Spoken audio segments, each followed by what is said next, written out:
وبركاته. بسم الله ما شاء الله تبارك الله يا جماعه. قسما بالله النهارده شويه شغل هيعجبكم او اسعار ببلاش، وزي ما قلت لكم كل يوم هننزل لكم في الاسعار. وعشان مفاجئ بخصوص ان ما شاء الله كنا الاول ما كناش عارفين نشتغل عشان كنا موسعين ما شاء الله، وكانت فروع كتير بتاعت الناس اللي احنا بنسوق لهم، فاحنا التسويق تعبنا، فقلنا نصفي الفروع بتاعتنا على المختصر دي. لو انت من اي محافظه اوعى تخرج من بيتك الا لما تنظر للفهرس ده، تلاقي محافظتك القاهره، شبين، الكوم، الحمول، بلطيم، دمياط، الاسماعيليه محدودين اهو، دوت الناس اللي احنا بنسوق لهم.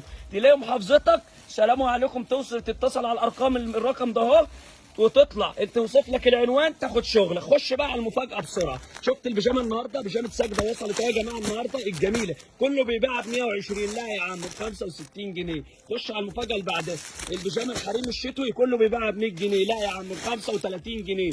خش على اللي بعده، الطقم الاطفال، التيشيرت الاديداس والشورت الجينز قطعه ب 2 جنيه. خش على اللي بعده، دفايه الاطفال اللي كله بيباع 50 عندنا ب 14 جنيه. السويت شيرت اللي احنا كلنا لابسين منه ب 32 ونص، والرجالي شوف ادي واحد وادي الثاني من بلاش. تتخيل جايبه بكام يا جماعه؟ 25 جنيه.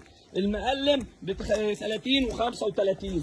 شوف كميات النهارده. طب اقول لك بقى على حاجه، مش البيجامات دي كلها كنت لما تروح اي مكان كانت جالك ب 100 وب 90 والكلام ده؟ لا يا عم، تتخيل نزلت لك سعرها موجوده لتجار الجمله وكل اللي عاوز يكسب فلوس. تتخيل بكام يا جماعه؟ ام 100. النهارده نزلناها ل 75 جنيه. فيها طبع على الرجل وطبع على الجاكيت. على فكره القطيفه دي مستورده. شوف الخامه، افتح حته بسرعه يا حاج كده. شوف الخامه اهي، شوف الخامه بتاعتها القطيفه، تعرف المستورد مش مستورد اللي فيها اللمعه. شوف الشغل اهي، وزومت وشغل عالي وفرو. اللي عنده بنت جامعه في ثانوي عروسها بالجايز ب 75 جنيه، قلنا ب 100 جنيه تحطها في جيبك تقدر تجيب اي حاجه شتوي وتخطر في بالك. طبعا كله بيسالني على الخمسه قطعه، وصلت الخمسه قطعه. طبعا العبايه عندي ب 75 جنيه. تتخيل العبايه ب 75 جنيه. تشكرت الالوان بسرعه يا جماعه. شوف بس انا عاوز ان كله يلحق كميه البيجامه اللي هي موجوده النهارده بتاعت سجده ديت الثلاث قطع، عشان ديت عمرها حد يعرف يبيعها ب 65 جنيه قال احنا. عاوز كله يلحق ياخد منها عشان دول بور المنقط. الثانيه اللي كانت قبلها كان الفرو، انما دي المنقط والجاكيت بتاعها. انا عاوز كله يلحق الاماكن بتاعتنا اللي احنا قلناها ديت، وصفينا جميع فروعنا. ما عدناش شغالين تسويق مع الناس الا الناس دي في القاهره وشبين والمحله والحمول. التصوير دي الان من دمياط، طلعت كوبري السنانيه مع عند اهلنا في دمياط. يا اجمل بلد في الكون كلها ما شاء الله تبارك الله، دمياط واهل دمياط وراس البر ودمياط الجديده. الناس الجمال النهارده رحنا دمياط عندكم والتصوير في دمياط. فعندك اسكندريه، السويس. طبعا كان في الاول كان في اماكن كتير، بس الاماكن دي كلها خلاص ما هي صفانه، ما عادش لنا علاقه بيه. ما انت لو رحت فيه عشان تلاقي فيها صنف زي ده مش هتلاقيه، يبقى انت هتطلع على الفاضي. انت عارف لو انا ما بحبكش ما انا ممكن اقول ما صفناش واسيبها، بس حرام. انت هتطلع الصبح تفكرها في المكان اللي كنا بنشتغل فيه، فانت هتروح مش هتلاقيها، يبقى انت صرفت ايه؟ مواصلات، فانا يبقى حرام عليا، يبقى انا شلته. فانت دلوقتي لو رحت في مكان من اللي احنا كنا فاتحين فيه لو اسم محافظتك مش في الفهرس ما تروحش، عشان ما تطلعش على الفاضي وتخسر مواصلاتك وتقول حسبي الله ونعم الوكيل وطلعت على الفاضي وكده. انما شوف انا راجل دغري بقول لك انظر للفهرس، لقيت اسم محافظتك تتواصل على الرقم تعرف عنواني في محافظتك فين. طبعا انت انا راجل شغال تسويق، بوصلك بالمصنع وبعرض لك مع الناس دول. طيب لو انت عاوزني اسوق لك زي الناس دول، اضيف اسمك وتفتح زي الناس اللي شغاله وتبيع ب 65 وبتبيع ب 2 جنيه وبتبيع ب 35، اتواصل على الرقم الاخر 24 ونوصلك بالمصانع اللي بتدي لهم الشغل ده وتتواصل معاهم وتبيع بنفس السعر وتكسب زي ما هم بيكسبوا وتشتغل. طب لو انت بقى قاعد على الفيسبوك وقاعد بتعمل لايكات واعجابات وكده، طب ما اقول لك على حاجه، ما تضيع اكسب وقت وتاخد لك مثلا ولو يكن 100 حته من دي، 100 ب 3000 ونص، يعني الحته من دي ب 35، ويقوم عامل بوست واحد على الفيس اللي هو مثلا تشوف انت من اي محافظه وتقوم جاي عامل عرض وتقول للحوا يا جماعه البيجامه ب 40 جنيه او 45 جنيه، تكسب في الحته 10 جنيه. شوف لو بيحتاج في اليوم 100 حته، اكيد لو انت نشرت في اي مدينتك او اي محافظتك ولقيت دي هتكسب كتير. او ديت شوف ب 14 جنيه عملت بوست واحد وقلت الحته ب 25 جنيه، شوف انت هتكسب قد ايه. دي نقطه.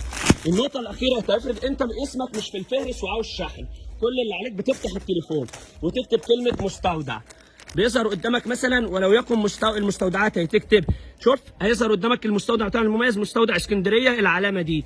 شوفوا يا جماعه اهو، اول ما تخش بتلاقي اللوجو بتاعنا 104 شادي شعبان. شوفوا يا جماعه الاسعار، شفت الامانه كل حاجه مستعاره. بتطلب اوردرك تتواصل على ارقام شغلك يجي لك لحد باب بيتك. ترنجات رجال، غطس، بيجامات، عبايات، بولوراهات، كل اللي يخطر في بالك موجود واسعار ببلاش. ولاحظ ان احنا نزلنا ما شاء الله المصانع حبايبنا بيقول لك بيع بيع، لما يكب شمس زي دي ب 95 والكلام ده، والنهارده نقول لك ب 75 والكميات ب 70 جنيه، فهي ببلاش ببلاش يا جماعه ببلاش. العربيات النهارده يا جماعه فين اللي هي ما شاء الله تبارك الله، اقول لك ده مش ب 75 كمان، ده المفاجاه بتاع النهارده ال5 اكس نزل سعرها ل 65 جنيه، دي المفاجاه بتاعت النهارده 65 و75، دي المفاجاه اللي حصلت النهارده ال5 اكس، والترنجات نزل سعرها ل 37 ونص. طبعا صفقه يا جماعه ملهاش حل في جميع الاماكن، واللي عاوز نسوق له زي الناس اللي بيسوق لهم يتوكل على الله. والعبايه البيتي المفاجاه عندنا، العبايه البيتي سعرها 40 جنيه، يعني انت لما تاخد عبايه بيتي زي كده سعرها 40 جنيه. طقم الكلسون الاصلي الصوف الخامه الاصليه عندنا بيبدا من 29 جنيه ل 45 جنيه الرجالي. يعني من الاخر انتوا الناس كلها طبعا ما بتصدقش الاسعار دي، بس اقسم بالله حقيقه روح اي مكان من اللي انت بتشوفه في الفهرس، ولو حد زود عليك جنيه منه وانا اخلي صاحب المصنع يعني يجيب لك الحاجه بلاش لحد باب بيتك. طب خد المفاجاه، اخر حاجه اقولها في الفيديو، اي حد يروح الفرع من زباين القطاعي فلوسه ما تكملش، ده امر من صاحب المصنع، يتواصل على الرقم يوديك ان شاء الله اعتبرها وصلت لحد باب بيتك هديه. اي حد من زباين القطاعي فلوسه اتاثر وهو في اي مكان يتواصل على الرقم وما يشغلش باله. تمام. وتاني حاجه انظر للفارس قبل ما تخرج، لقيت محافظتك اتوكل على الله، ما لقيتش محافظتك اعرف ان احنا ملناش مكان في المكان اللي انت محافظتك كانت فاتحه فيه وشيلنا منه.